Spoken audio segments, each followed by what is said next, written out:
Hello students, welcome back to your own learning platform Vedika commerce classes. आज इस class के अंदर हम करेंगे change in PSR, profit sharing ratio. अगर पार्टनर्स आपस में चेंज करते हैं तो उस केस में accounting treatment of reserve and accumulated profit. Accumulated profit नाम से ही समझ में आ रहा है, पुराना प्रॉफिट है, पुराना रिजर्व है जिसको आप डिस्ट्रीब्यूट करना है आपस में, क्योंकि पीएसआर चेंज हो रहा है पार्टनर्स का। अब पीएसआर चेंज हो रहा है तो कोई गेन कर रहा है, कोई सेक्रीफाइस कर रहा है, उसके अकॉर्डिंग हमें यहाँ पे कैलकुलेशन करनी है। अब स्टूडेंट्स को नॉर्मली यहाँ पे कंफ्यूजन होती है कि कब तो हमें गेन सेक्रीफाइस के अकॉर्डिंग वैल्यूज को कैलकुलेट करना है और कब हमें ये सब करने की जरूरत नहीं है, कब हमें ओल्ड पीएसआर के अंदर पुराने प्रॉफिट को डिस्ट्रीब्यूट करना है। यहाँ पे यूजुअली स्टूडेंट्स को कंफ्यूजन होती है। तो अगर आपको भी ये कंफ्यूजन है तो इस क्लास को लास्ट तक देखना, जिससे आपके ये सारे डाउट्स फॉर श्योर खत्म हो जाएंगे। ठीक है, तो विदाउट वेस्टिंग टाइम स्टार्ट करते हैं हम। हमारे पास ये क्वेश्चन है जहां पे XYZ 3 पार्टनर्स हैं, उनका ओल्ड पीएसआर 5:3:2 है and new PSR is 2:3:5। Right, PSR change हो रहा है। देन जो जर्नल रिजर्व था, ये पुरानी चीजें हैं, पुराना रिजर्व। जर्नल रिजर्व 6000 का है।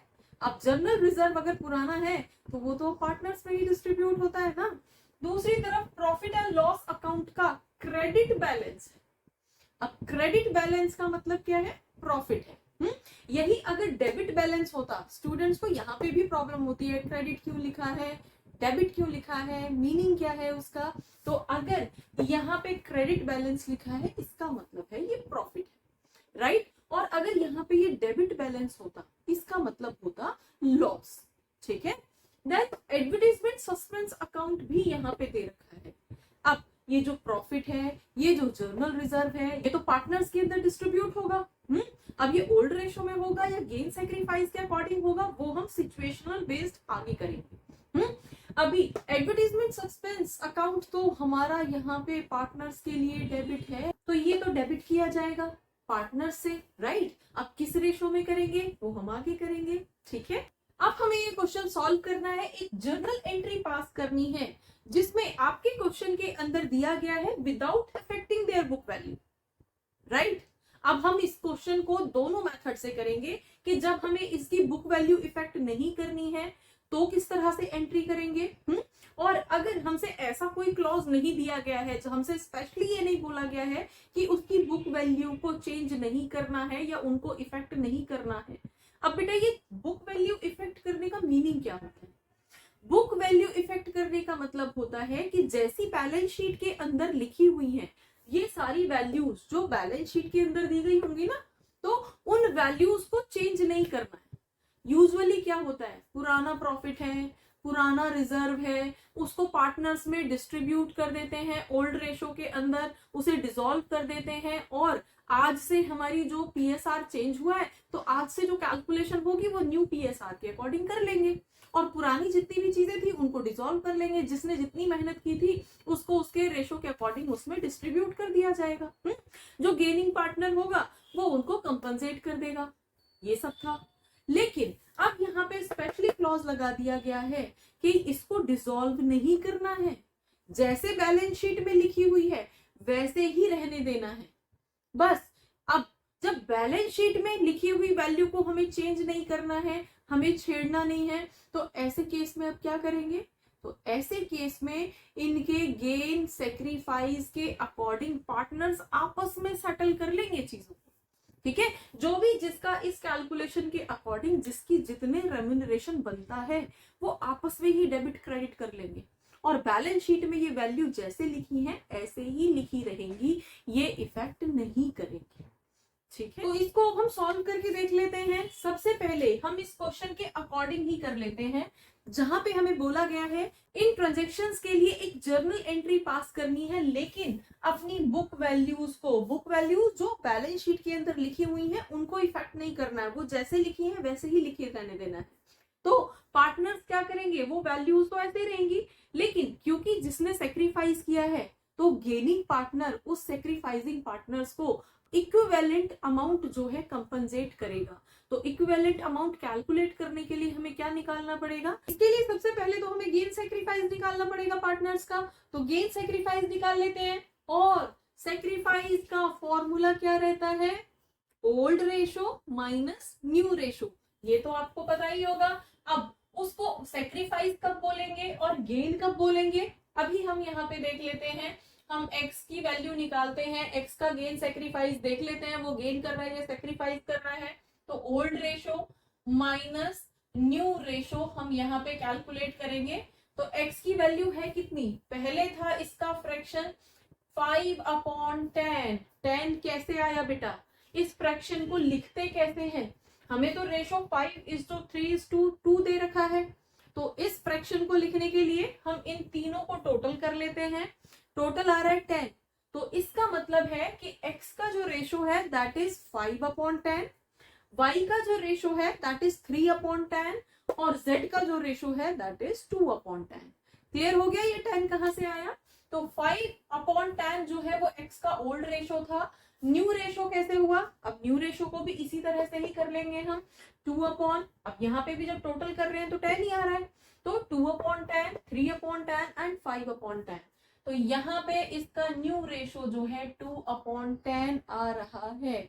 तो ओल्ड माइनस न्यू, अब क्योंकि डिनोमिनेटर्स तो सेम ही है दोनों के, तो एलसीएम अगर हम लेंगे तो सेम ही आएगा, और यहाँ पे 5 - 2 3 हो जाएगा। तो 3/10 आ रही है x की वैल्यू। अब ये गेन है या सेक्रीफाइस है? x गेन कर रहा है या सेक्रीफाइस कर रहा है? x कर रहा है सेक्रीफाइस। कैसे पता चला? क्योंकि ये वैल्यू पॉजिटिव आ रही है, 3/10 आ रही है, -3/10 नहीं है, राइट? 3/10 है। इसका मतलब क्या हुआ कि इसका ओल्ड रेशो ज्यादा था, न्यू रेशो कम है ना? तो ओल्ड रेशो ज्यादा था, अब न्यू इसके हिस्से में कम आया है। इसका मतलब है इसने अपना प्रॉफिट सेक्रीफाइस किया है, इसने अपना प्रॉफिट किसी और दूसरे पार्टनर को दिया है। तो यहाँ पे ये सेक्रीफाइस कर रहा है। तो दूसरे केस में देख लेते हैं, y क्या बोल रहा है? y का ओल्ड रेशो था 3/10 और न्यू रेशो था अगेन 3/10। यहाँ पे भी 3/10 था और यहाँ पे भी 3/10 था। तो अगर इसको हम लेते हैं, एलसीएम लेते हैं, तो ये तो 0 आ गया। इसका मतलब क्या हो गया? इसका ओल्ड भी इतना ही था और न्यू भी इतना ही था। ना ये सेक्रीफाइस कर रहा है और ना ये गेन कर रहा है। क्लियर हो गया? अब एक बार z का भी देख लेते हैं। z का कितना था? पहले 2/10 था, अब न्यू रेशो जो है 5/10 है, ये कर रहा है गेन।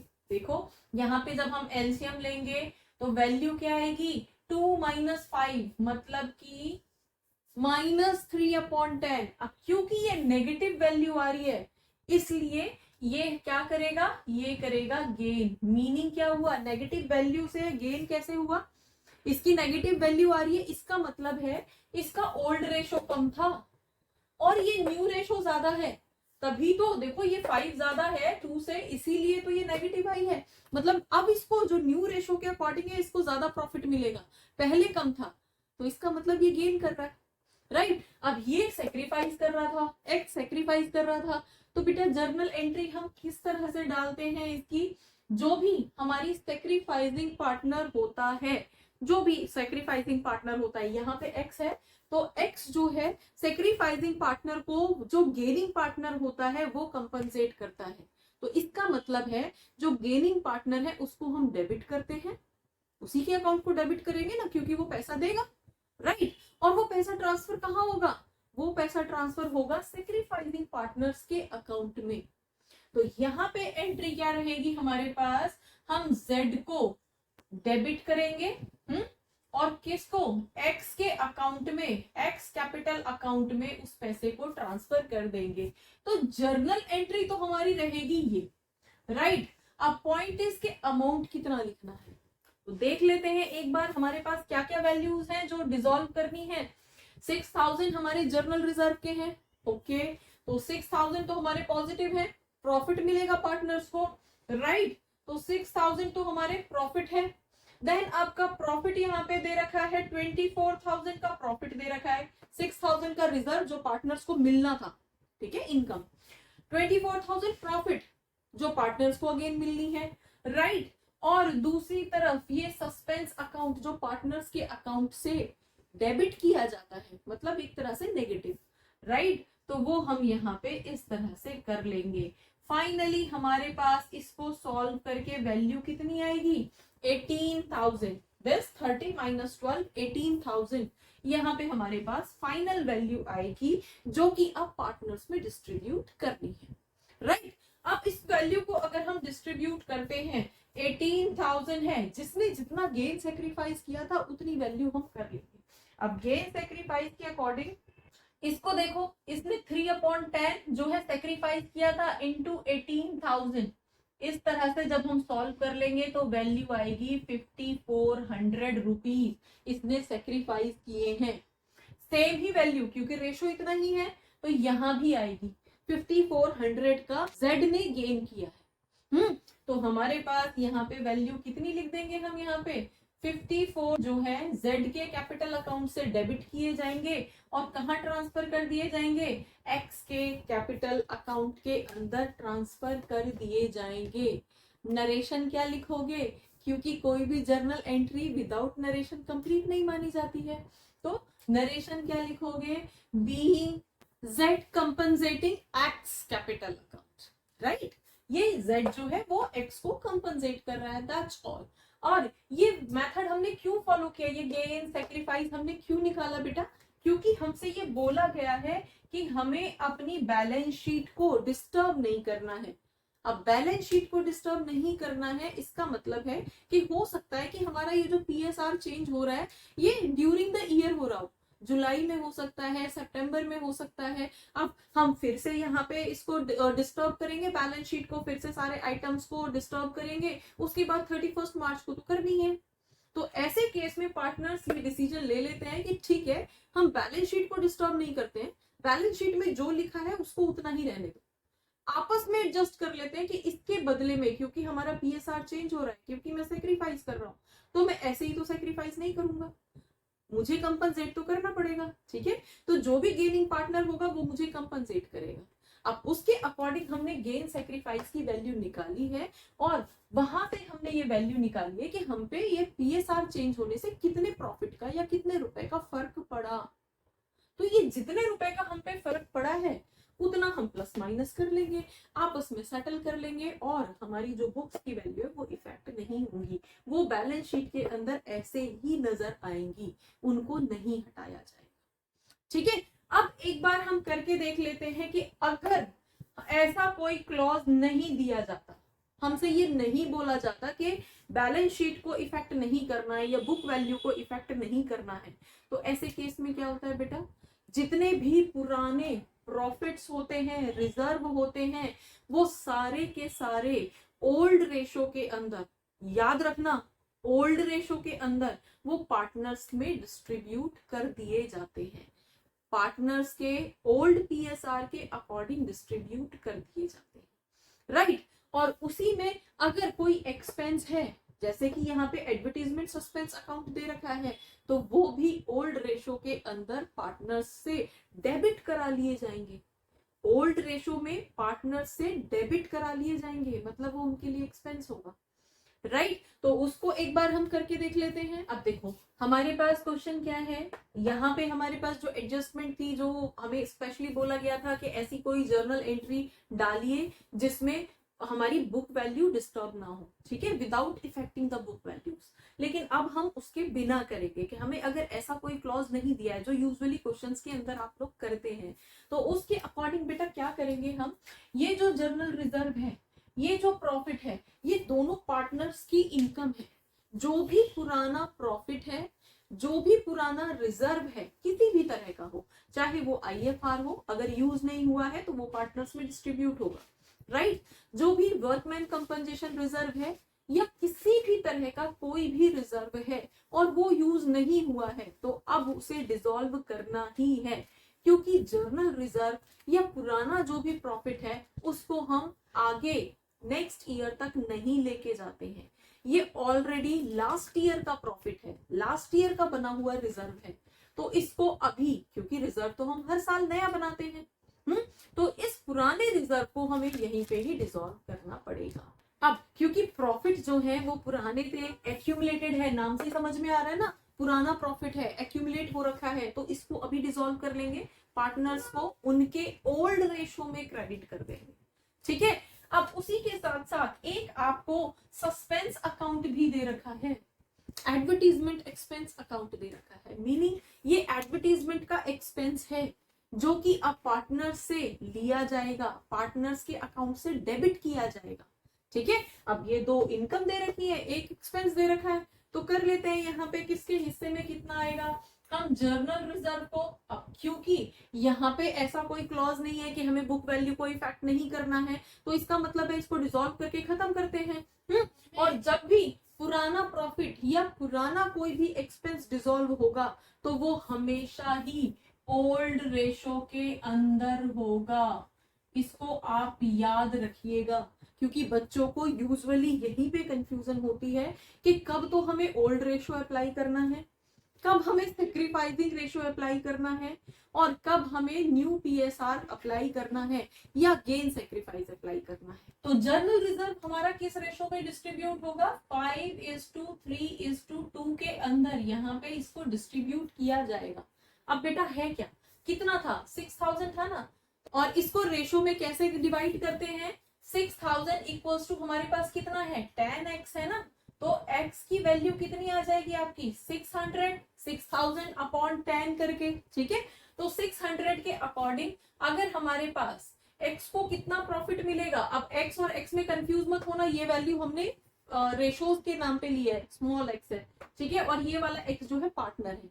ठीक है, तो x के हिस्से में कितना प्रॉफिट आएगा, x का 5 था इंटू 600, इसका मतलब है 3000 रुपीज x के हिस्से में आएंगे, y के हिस्से में 3x, तो 3 इंटू 600, यहाँ पे 1800 इसके हिस्से में आएंगे, और z का 2 इंटू 600 है, तो 1200 इसके हिस्से में आएंगे। इस तरह से ये जर्नल रिजर्व डिस्ट्रीब्यूट कर दिया जाएगा, राइट। तो जर्नल एंट्री हमारे पास क्या रहेगी यहाँ पे, क्योंकि बेटा ये पार्टनर्स की इनकम है, तो यहाँ पे हमारे पास जो जर्नल एंट्री रहेगी वो क्या रहेगी, यहाँ पे लिख देती हूँ जर्नल एंट्री, तो जर्नल रिजर्व अकाउंट को डेबिट किया जाएगा 6000 से, और किस में भेजा जाएगा, एक्स कैपिटल अकाउंट के अंदर भेजा जाएगा 3000, to Y capital account, Y के कैपिटल अकाउंट में भेजा जाएगा 1800, और जेड कैपिटल अकाउंट, जेड के कैपिटल के अंदर 1200 की एंट्री होगी, और नरेशन अगेन वही, बीइंग जर्नल रिजर्व डिसॉल्व हो गया। अब इसका मतलब है डिसॉल्व हो गया, पार्टनर्स में डिस्ट्रीब्यूट हो गया, अभी तक 6000 था, पार्टनर्स में डिस्ट्रीब्यूट हो चुका है, बट चुका है पार्टनर्स में, अब ये बैलेंस शीट में नजर नहीं आएगा, तो जब न्यू बैलेंस शीट बनाओगे तो वहां से गायब कर दोगे, अब इसको गायब हो चुका है, ये पार्टनर्स में डिस्ट्रीब्यूट हो चुका है, राइट। सेम मैनर में हम प्रॉफिट को कैलकुलेट कर लेते हैं, अब प्रॉफिट भी अगेन पार्टनर्स की इनकम है, और उसको भी हम इसी रेशो में डिस्ट्रीब्यूट करेंगे, क्योंकि ये ओल्ड प्रॉफिट है, ओल्ड रेशो में डिस्ट्रीब्यूट हो जाएगा। और हमें पता कैसे चला बेटा कि ये ओल्ड प्रॉफिट है, क्योंकि यहाँ हम काम ही अक्यूमुलेटेड प्रॉफिट पे कर रहे हैं, जो इकट्ठा हो रखा है, तो इकट्ठा तो पिछले साल का ही हो रखा है ना, राइट। तो हमारे पास यहाँ पे अगेन हम ओल्ड रेशो में ही डिस्ट्रीब्यूट कर देंगे, 24000 है, तो 24000 के अकॉर्डिंग अगर हम डिवाइडेड बाय 10 करते हैं 2400 आएगा, तो 2400 के अकॉर्डिंग अगर हम एक्स वाई जेड की कैलकुलेशन करते हैं तो x के हिस्से में आएंगे 5 इंटू 2400, y के हिस्से में आएंगे 3 इंटू 2400, और z के हिस्से में आएंगे 2 इंटू 2400। तो इसका मतलब है 4800 z को मिलेंगे, 7200 y को मिलेंगे, और हमारे पास 12,000 रुपीज जो है वो x को मिलेंगे। ठीक है, जर्नल एंट्री डाल देते हैं। जर्नल एंट्री किस तरह से जर्नलाइज करोगे इसको, प्रॉफिट एंड लॉस अकाउंट को डेबिट करोगे, 24,000 का था, अब किस किस को भेजोगे, एक्स के कैपिटल अकाउंट के अंदर भेजोगे 12,000 रुपीज, वाई के कैपिटल अकाउंट के अंदर भेजोगे 7,200 रुपीज, और जेड के कैपिटल अकाउंट के अंदर आप भेजोगे, ये आपकी एंट्री हो गई। Narration again, being profit distributed among partners, right. अब नेक्स्ट आपके पास आ जाता है सस्पेंस अकाउंट, ये पार्टनर्स के लिए एक्सपेंस है, तो इसको कैलकुलेट कर लेते हैं। हमारे पास एडवर्टीजमेंट सस्पेंस अकाउंट कितना है, 12,000 का है। अगेन इसको भी ऐसे ही हम 3 पार्टनर्स में डिवाइड कर देंगे उनके ओल्ड रेशो में, तो इसके हिस्से में आएगा कितना, जब 10 से डिवाइड करेंगे 1200, तो 5 इंटू 1200, 3 इंटू 1200 और 2 इंटू 1200, मतलब 2400 इसके हिस्से में, 3600 इसके हिस्से में, और 6,000 रुपए इसके हिस्से से डेबिट किए जाएंगे। तो एंट्री डाल देते हैं, एंट्री क्या रहेगी, अब यहाँ पे ये क्या था, एक्सपेंस है, तो पार्टनर्स को डेबिट करोगे बेटा। तो पार्टनर्स क्या रहेंगे आपके, हम कर लेते हैं, एक्स के कैपिटल अकाउंट को डेबिट करोगे 6,000 रुपीज से, वाई के कैपिटल अकाउंट को डेबिट करोगे 3600 से, और जेड के कैपिटल अकाउंट को डेबिट करोगे 2400 से, तब जाके एडवर्टीजमेंट सस्पेंस अकाउंट के अंदर आपका 12,000 रुपीज इकट्ठा होगा। Being partners debited in the name of advertisement suspense account, narration, ठीक है। तो इस तरह से करके जो इनकम है उसके लिए हम यहाँ पे पार्टनर्स को क्रेडिट करेंगे, और जो एक्सपेंस है उसमें हम पार्टनर्स को डेबिट करेंगे।